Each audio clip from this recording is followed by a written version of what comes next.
प्यारे साथियों नमस्कार। आप सब लोग जानते ही हैं कि एक पत्र हमने पहले भी पढ़ा था और आज एक दूसरा पत्र आया है। आपका जाधव सूरज रमेश भाई ने से भेजा है, डिस्ट्रिक्ट सांगली मिराज महाराष्ट्र से। तो उन्होंने जो ये पत्र मुझे भेजा है इसको मैं पहले भी पढ़ चुका हूं, लेकिन मैं एक बार आपको भी इसको पढ़ के सुनाना चाहता हूं, क्योंकि इसमें जो भावनाएं हैं और जो संघर्ष इस पत्र के माध्यम से भाई ने भेजा है, तो हो सकता है कि हम उससे प्रेरणा लें और हमारे बहुतों के जीवन में वह एक मार्ग प्रशस्त करने का काम कर सकता है। हम उससे प्रेरणा ले सकते हैं, क्योंकि मुझे स्वयं को इसे पढ़ के प्रेरणा मिली है। तो ये जाधव सूरज रमेश भाई कहते हैं, आदरणीय नवीन भैया प्रणाम। मेरा नाम सूरज रमेश जाधव है और मैं महाराष्ट्र के सांगली जिले का छात्र हूं।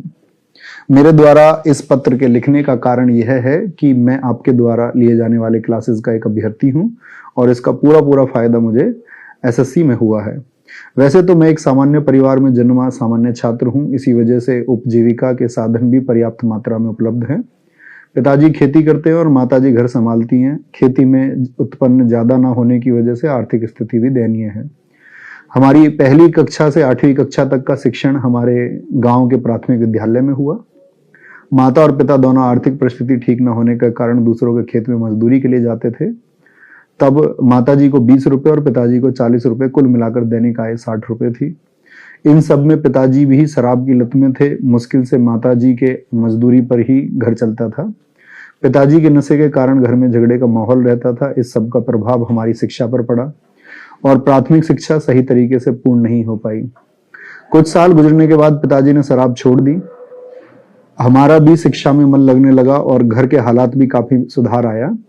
उसके बाद हमने माध्यमिक शिक्षा के लिए हाई स्कूल में प्रवेश लिया और 2019 में 79% से 10वीं पास हो गए। इसी बीच आर्मी में जाने का सपना हमने भी देखा। उसी हाई स्कूल में 11-12 साइंस से 74% मार्क्स से हम पास हुए। उसके बाद एक आर्मी एकेडमी में हमारे ही जिले में प्रवेश लिया। उसी वक्त में हमने RW के क्लास यूट्यूब पर देखते रहते थे।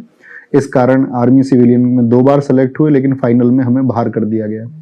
फिजिकल अच्छा होने की वजह से आर्मी की तैयारी में जुटे रहे। उसके पश्चात बाकी के एग्जाम भी हम देते रहते थे।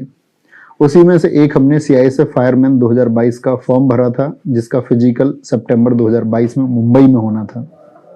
उसके लिए हम मुंबई पहुंचे और पहुंचने के वक्त से ही हमारी तबीयत थोड़ी खराब लग रही थी, लेकिन अपनी मेहनत पर विश्वास रख हमने 5 किलोमीटर दौड़ने का फैसला लिया। यही हमारी जिंदगी की सबसे बड़ी भूल रही, क्योंकि दौड़ते वक्त अंत का 500 मीटर खत्म करने से पहले ही हमारी आंखों के सामने अंधेरा छा गया और हम चक्कर खाकर गिर गए। शायद उसी दिन से हमारी जिंदगी में अंधकार का साम्राज्य बना रहा। जैसे तैसे करके हम मुंबई से घर पहुंचे।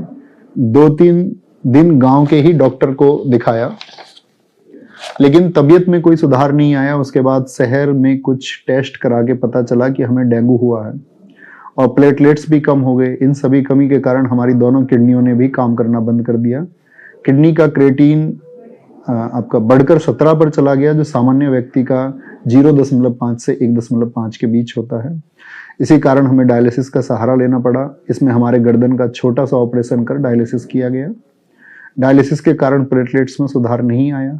परिणाम स्वरूप बाहर से ब्लड और प्लेटलेट्स हमारे शरीर में डाल दिए गए। वह खून हमें सूट नहीं हुआ और हमें निमोनिया जैसी बीमारी का सामना करना पड़ा। हमारे फेफड़ों ने पूरी तरह से काम करना बंद कर दिया। इसी वजह से लगभग 21 दिन हमें वेंटिलेटर पर रखा गया। परिणाम यह रहा कि हमारे दिल का वाल्व भी लीक हो गया और जिस कारण हार्ट बीट 135 पर मिनट आने लगी और कुल 32 दिन तक हम एडमिट रहे। इस बीच डॉक्टर्स ने घर वालों को बताया कि हमारा बचना नामुमकिन है। घर वालों ने हिम्मत नहीं हारी और भगवान की कृपा से किडनियों में फिर से बदलाव हुआ और वह काम करने लगी। हमारे दवा पानी में लगभग 7-8 लाख रुपए का खर्चा हुआ, जिस कारण आज पिताजी पर कर्जे का पहाड़ है और 7 महीने हमने विश्राम किया। इसी वजह से हमारी स्नातक की पढ़ाई दूसरे वर्ष से ही रुक गई। 1 साल बाद हमने फिर फौज में जाने का ठान लिया, लेकिन फेफड़ों की प्रॉब्लम की वजह से दौड़ने में दिक्कत आने लगी। इस कारण एसएससी में भर्ती होना हमने उचित समझा और SSC GD 2023 में हम फिजिकल के लिए चयनित हुए, लेकिन 5 किलोमीटर की दौड़ में हमें बाहर किया गया। इस बीच हम नेवी SSR में भी चयनित हुए, लेकिन वहां पर भी हमें मेडिकल में बाहर किया गया। इन सभी बाधाओं को हम जवाब देते गए और फिर एक बार SSC GD का फॉर्म में अप्लाई किया। पढ़ाई भी शुरू की। RWA की हर क्लास हम देखते थे। इसका फायदा हमें आंसर की आने के बाद में हुआ 120 नंबर बन रहे थे, जो नॉर्मलाइजेशन से 129 हुए। हमने फिजिकल की तैयारी शुरू की, आपकी कृपा से हम सब कुछ पास हो गए। आखिरकार जिस दिन का इंतजार था वह आ ही गया। 14 दिसंबर 2024 को एसएससी जीडी का रिजल्ट पीडीएफ के एक पन्ने पर दिखता हमारा नाम हमारे संघर्ष की कहानी बयान कर रहा था। हमने जो सपना देखा था हमें वही फोर्स मिली, हम बीएसएफ में सेलेक्ट हो गए, और जो हमारा पहला रेफरेंस था। लोग कहते हैं कि यह अब कुछ नहीं कर सकता, उन सबको हमने करके दिखाया। मेरी इस सफलता में मेरे माँ बाप, भाई, दोस्त और मेरे गुरु के साथ साथ आरडब्ल्यूए का भी बड़ा योगदान रहा है। आज से हमारी पहचान जिस वर्दी की वजह से हो रही है उसके लिए मैं सदैव आपका और आरडब्ल्यूए का ऋणी रहूंगा। इसके पश्चात हम पते में अपना नंबर लिख रहे हैं। आप चाहे तो पत्र मिलने की सूचना हमें उस पर दे सकते हैं या फिर संपर्क भी कर सकते हैं, जरूर करेंगे। वैसे तो हम हिंदी भाषिक राज्य से नहीं हैं, इसीलिए पत्र में भाषा संबंधी जो भी गलतियां हमसे हुई हैं उसके लिए हम क्षमा मांगते हैं।